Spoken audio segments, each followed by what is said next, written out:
सुबह से शाम हम भाग रहे हैं, डूम स्क्रॉल कर रहे हैं, लेकिन क्यों? हर तरफ शोर है लेकिन दिल सबके खामोश। ये जिंदगी है या सिर्फ आदत? एक और दौर था, एक और गुलाम जो जंजीरों में बंद था, लेकिन उसकी रूह आज़ाद थी। उसका दिल अहद के पैगाम से भरा था। उसने तो अपनी रूह आज़ाद कर ली, लेकिन हम कब आज़ाद होंगे? हम आज़ाद हैं भी या बस खुद को आज़ाद समझते हैं?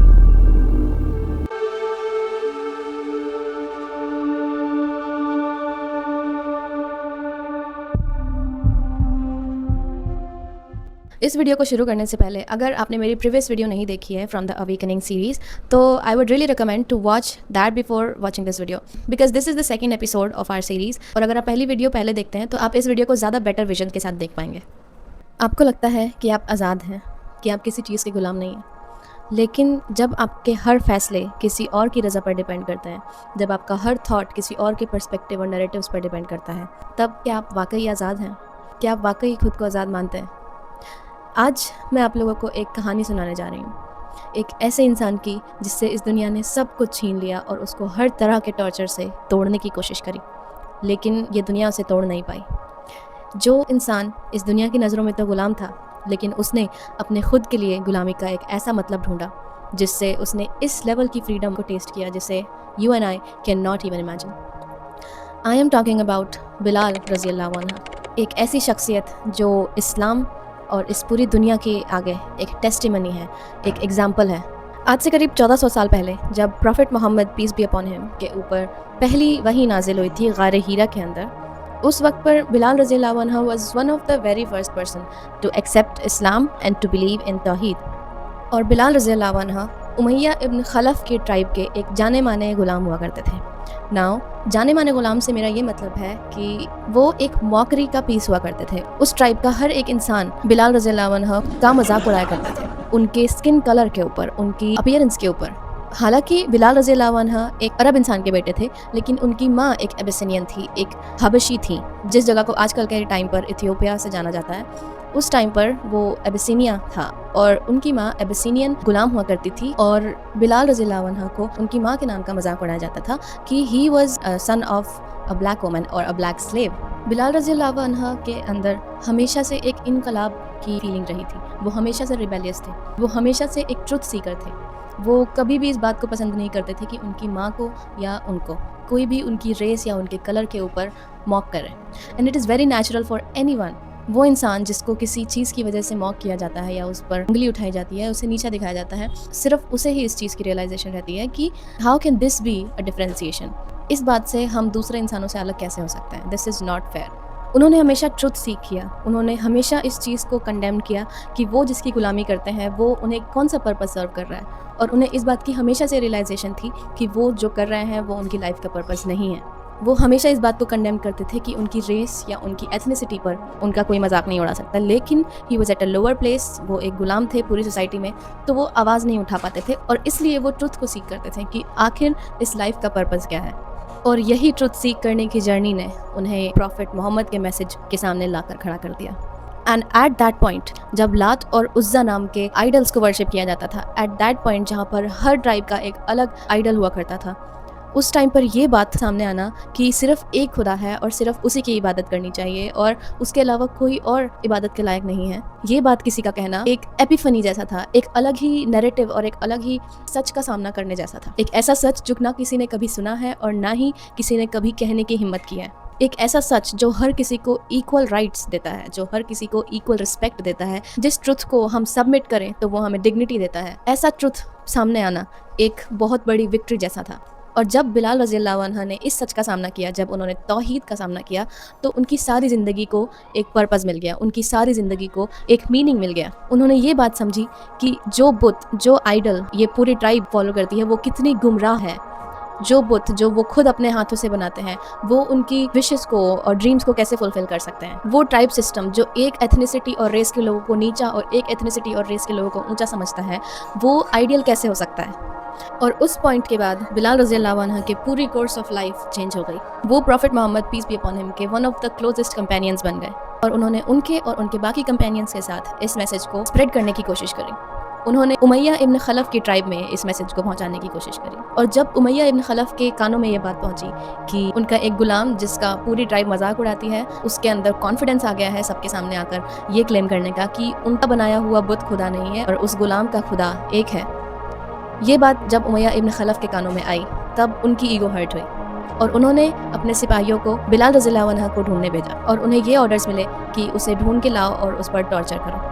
उमैया इब्न खलफ अपनी ट्राइब में खुद और अपनी ट्राइब के बाकी लोगों से लात और उज़्ज़ा नाम के आइडल्स को वर्शिप कराते थे और वो यही मैसेज स्प्रेड करते थे कि यही दोनों हमारे खुदा हैं और यही हमारी विशेष पूरी करेंगे और उन्हें भी लात और उज़्ज़ा की वर्शिप करने के लिए कन्विंस किया जाए और तब तक टॉर्चर किया जाए जब तक वो लात और उज़्ज़ा का नाम ना लें।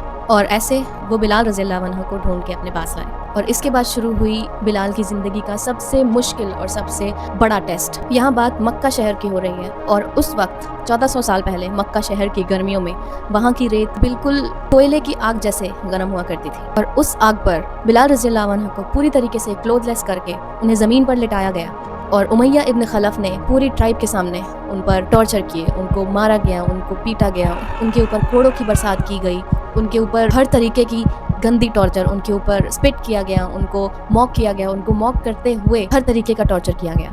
And this went on for like several days. It is not for 1 hour, not for 2 or 3 hours, not for 24 hours, but for several days. उन्हें भूखे उस तपती हुई गर्मी और उस तपती रेत के ऊपर लिटाकर उनको टॉर्चर किया जाता था और उस वक्त की तपिश में जब उनको प्यास लगती थी तो उनकी चेस्ट पर बस 1-2 बूंद पानी गिरा दिया जाता था, only to intensify the pain, only to intensify the thirst.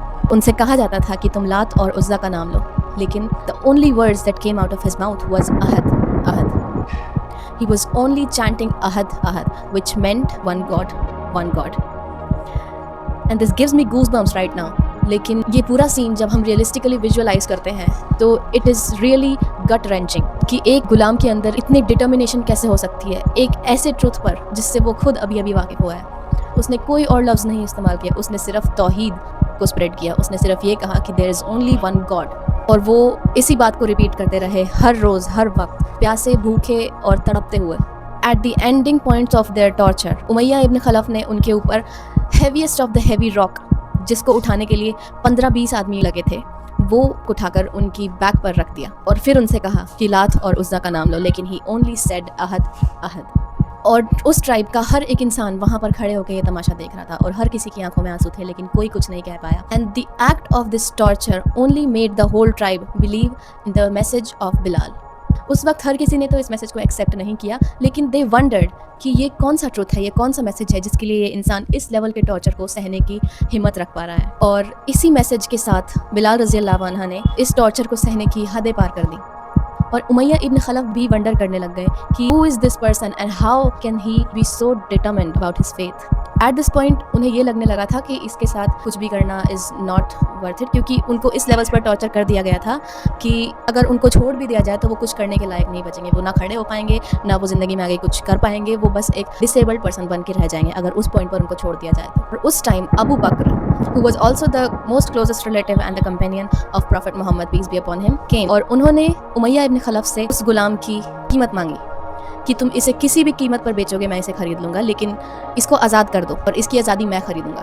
और इस पॉइंट पर उमैया इब्न खलफ ने सोचा कि जब ये गुलाम अब किसी काम का नहीं रहा तो मैं इसको बेच ही देता हूँ, यानी कि इसकी फ्रीडम बेच देता हूँ। तो उन्होंने उसका प्राइस रखा 7 उकिया of gold, which was a huge amount at that time if I tell you. And Abu Bakr did not even think twice and said yes. उन्होंने कह दिया कि ठीक है, तुम जो भी प्राइस लगाओ, I will by his freedom. उसके बाद जब अबू बकर ने बिलाल रज़ियल्लाहु अन्हु की फ्रीडम खरीद ली, तब उमैया इब्न खलफ ने पूछा कि तुमने इस वर्थलेस गुलाम को इतने सारे अमाउंट में कैसे खरीदा? मैं इसे 1 उकिया में भी बेच सकता था, लेकिन मैंने बस 7 ऐसे ही बोल दिया और तुम मान गए। उस बात पर अबू बकर ने कहा कि अगर तुम 7 से 70 भी मांगते तो भी मैं तुम्हें दे देता। एंड दिस शोज कि इस्लाम ने बिलाल रज़ियल्लाहु अन्हु की सोल को और उनको एज अ पर्सन कितना हाई स्टेटस दिया। जिस इंसान को ये पूरी दुनिया गुलाम समझ रही थी, जिस इंसान की किसी की नज़र में कोई वैल्यू नहीं थी, उस इंसान को इस्लाम ने इतना ऊंचा ओहदा दिया, इतना ऊंचा स्टेटस दिया कि उनकी लेजेंडरी स्टोरीज हम आज तक याद करते हैं। और he is surely an example and a testimony to our faith. And after all this suffering and all this torture, Bilal रज़ियल्लाहु अन्हु was able to recover.